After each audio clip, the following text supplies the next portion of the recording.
Namaskar and good morning. Today we will discuss about one of the most successful banks in India, private bank, HDFC Bank Limited. Its latest results are just like its normal results, but slightly less probably. Now we'll discuss about the Q3 results. The interest on bills has gone up by 25.68% year on year and 7.85% quarter on quarter. Interest on bills, advances. Banks deal with interest in two ways. When depositors come and deposit their amounts, either in fixed deposits, savings banks, etc., they give interest. So that is interest expended, interest spent by them. And that money, part of that money, they give as loans at a much higher rate of interest. There they earn interest. So interest earned, interest expended. And the difference between them is the net interest income. So this you please try to remember, then we'll go on discussing. So interest on advances and bills is 25.68% higher in the current quarter at 20,306 crores. And quarter on quarter it is higher by about 8%. Now, income on investments.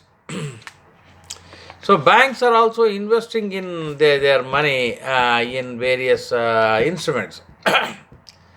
Now there it is getting 5, of course it is less. While advances in interest is 20,306 crores, investment interest is 5,000 crores only, and it is 29.7% higher year on year and 5.49% higher quarter on quarter. Now, interest on balances with RBI. Banks are also required to keep a portion of their money with the RBI as deposits. There, this time the interest has come down by 12.58%. That's a small amount, 98 crores of rupees. Year on year, it has come down by 12%, and quarter on quarter up by 5%. Now, like that, other income is there that they are getting that is called fee income, etc., etc. So that other income, 4,900, they perform services for companies and others. They earn other income. That is 4,921 crores, up by 27%, and year on year, and 22% quarter on quarter. Now, interest expended, as I just now told you, interest expended is on fixed deposits and savings bank accounts, etc. Banks are paying interest there. 13,311.51 crores is the interest expended in the current quarter. That is 29.67% higher year on year and 7% higher quarter on quarter. So then you have got other things, employees cost, etc. They are all small things. Now operating profit at first level profit is 10,778.42 crores.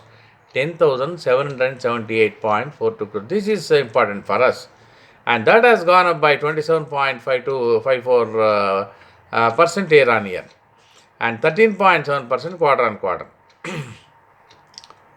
Now provisions are higher by 63.64% year on year and 21.52% quarter on quarter. It is at 2,211. Provisions have gone up. So this is one thing where if a bank is able to control, the net profit will be higher. Now, net profit is 5,585.85 crores, 5,585 crores, which is 20.32% higher year on year. Net profit has gone up by 20.32% year on year and 11.59% quarter on quarter. If provisions were less, to that extent, the net profit would have gone up. Equity is 543.9 crores. Not much change in it. And if you look at the EPS is 20.6 rupees against 17.9 rupees in the year ago quarter. That is 15.08% higher. Now here generally HDFC Bank is able to ramp up to around 20-25%, but this time it is a little less. So 15.08% higher EPS. Profit was 20% higher, EPS is 15.08% higher, which means equity has gone up. Now let us look at the non-performing assets. The percentage of gross NPA is 1.38%, which is 7% higher than year ago NPA percentage. So NPA percentage is 1.38%, not bad. And net NPA, if you look at that percentage of net NPA, it is hardly 0.42%, and which is higher compared to the year ago quarter by 4.55%. So asset quality is good. Gross NPAs are hardly 1.38%, net NPAs are 0.49%. So bank has performed well, although a tad below its normal what it can achieve. It can go up to 22-25% net profit, but it is at 20%. Still it is quite good. Market price is 2,132. Market price is 2,132. That year ago price, 52-week low is 1,830. 1830 is the year's low, that is 52-week low, whereas now it is 2,132, but 52-week high was 2,219. So it's in a narrow range, 1,830 lowest to now 2,132 now current price, 2,219 52-week high. So in the year it had gone up from 1,932, it has gone up to 2,132. It is about 10.52% higher. So it was not a great multi-bagger, not a great compounder, but good. Of course, last year you would have seen the prices were falling and falling for most scripts, and for HDFC also it has not fallen, but it has been maintained. That itself is a good thing in 2018. So the bank's total income for Q3 was 30,811. It has total income had gone up by 26% year on year. Net revenues had gone up by 23.4. Net revenue means see, there are two types of income: interest income, other income. Now, net interest income plus other income put together is net revenue. That had gone up by 23.4% year on year. Now, what is meant by net interest income? Net income means net interest income plus other income. But net interest income means net interest income means interest earned minus interest expended. What you have earned as interest, what you have given up as interest. The difference between them is the net interest income. That has gone up by 21.9% year on year. Now, assets have grown by 23.7%, and interest margin, see, this is very impressive for this bank. HDFC Bank is earning more than 4% net interest margin. Very few banks are earning this wide margin. 4.3% is a good margin on interest. Other income has gone up by 28.1%.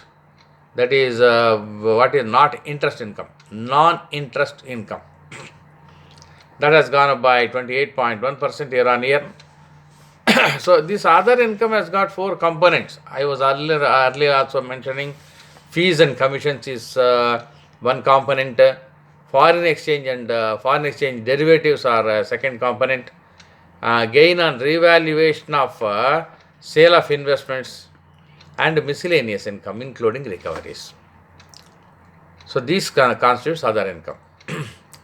Now the operating expenses have also gone up by 17.2%. Now we have seen operating profit was reasonably impressive.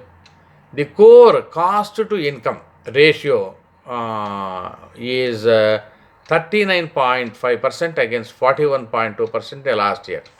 See, cost to income, that should come down as much as possible. In most banks it is around 40%, and here also last year same quarter 41.2%. Now it is down to 39.5%. Provisions are to 2211.5. They have gone up to some extent that we have seen. The going up of provisions has only brought down the ultimate net profit.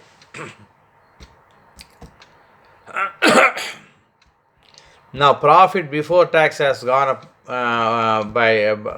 20.7%. After providing 2,981 for taxation, net profit is 5,589.9 crores, an increase of 20.3%. Now let us look at the balance sheet. Balance sheet has got assets and liabilities. Now the total balance sheet size is 11,68,556 crores. 11,68,556 crores. Whereas last year same quarter it was 9,49,017. Balance sheet size has grown. Now deposits have grown to 8,52,502 crores, which is 22% compared to the previous year same quarter. CASA deposits have grown by 13%. CASA means current account and savings bank account. Why do they show CASA separately? Why not along with all other current account, etc.? CASA carry lower interest rate. Current account no interest almost. Savings bank account low interest, no interest and low interest. Whereas for fixed deposits, bank is paying a slightly higher interest. And we have seen banks have experienced that CASA deposits also there is a minimum below which people don't withdraw. Therefore, CASA deposits are a very cheap source of funds for the banks. So as the CASA deposits grow, the profitability also grows. Please remember that. Now time deposits have increased by 29%. So the bank is continuing its focus on deposits held for maintenance, helped in the maintenance of a healthy liquidity coverage ratio of 122%. Deposits are maintained to ensure the health of the bank. Liquidity coverage ratio will be greater in that case. Now the total advances are 7,80,951 crores. Domestic advances have grown by 24.1%.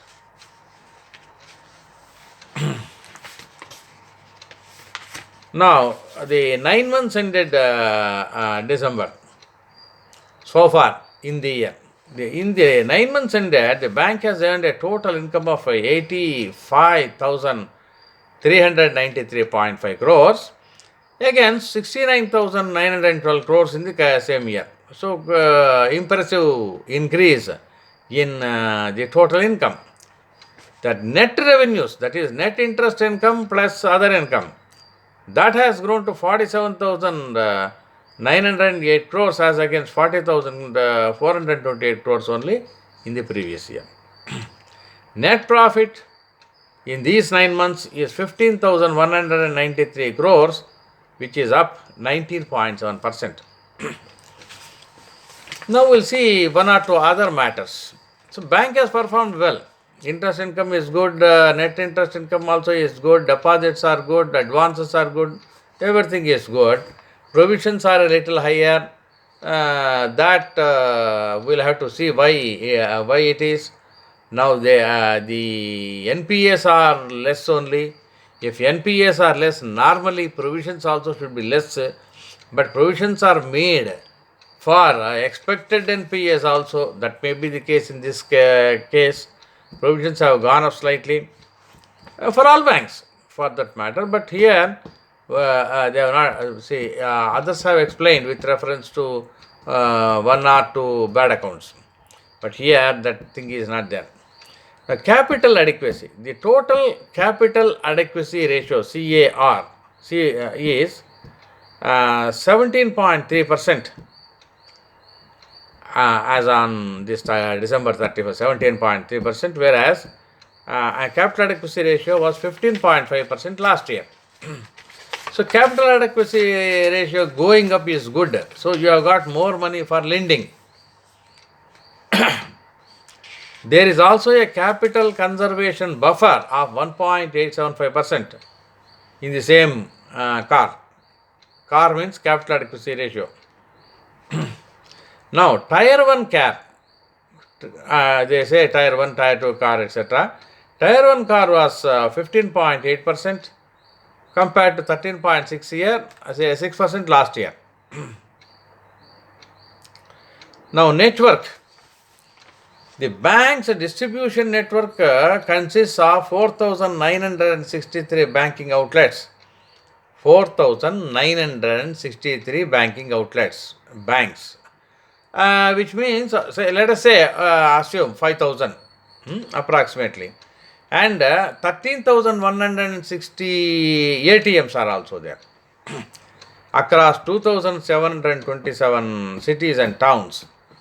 Last year it was 4,734 branches, now 4,963 branches. Something like 230 branches have been added during the current year. Now ATMs, they have added about 1,000. Number of employees have also grown from 86,660 to 96,425. Approximately 1,000 has been added. 86 to 96. So 10,000. So they are expanding their network. Branches are expanding. Employees also are expanding. Now asset quality we have seen. But asset coverage ratio is 70%.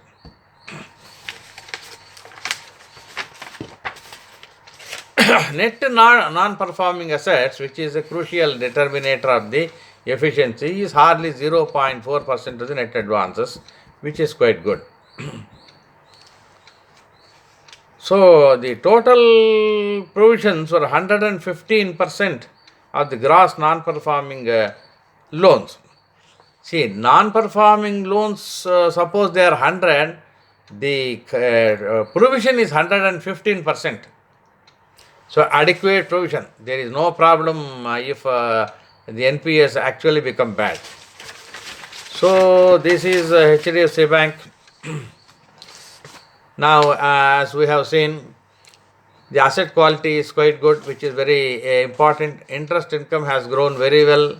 Interest expended has also grown, but net interest income has grown very well.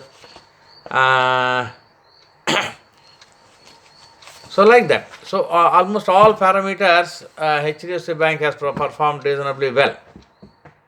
It's one of the premier banks. Thank you for listening. I'll be now. Is it investment worthy? Among banks, it is investment worthy. It's a long-term compounder, reasonably good compounder. See, last year we should not compare. I am comparing with last year in most cases. But please remember, last year was a bad year for many companies, including banks, in respect of market price performance. Now, this year could be different. This year, there could be some buoyancy, especially in the second half, depending on the results and other things. So, let us hope so. I'll be back with you with another good company very shortly. Thank you.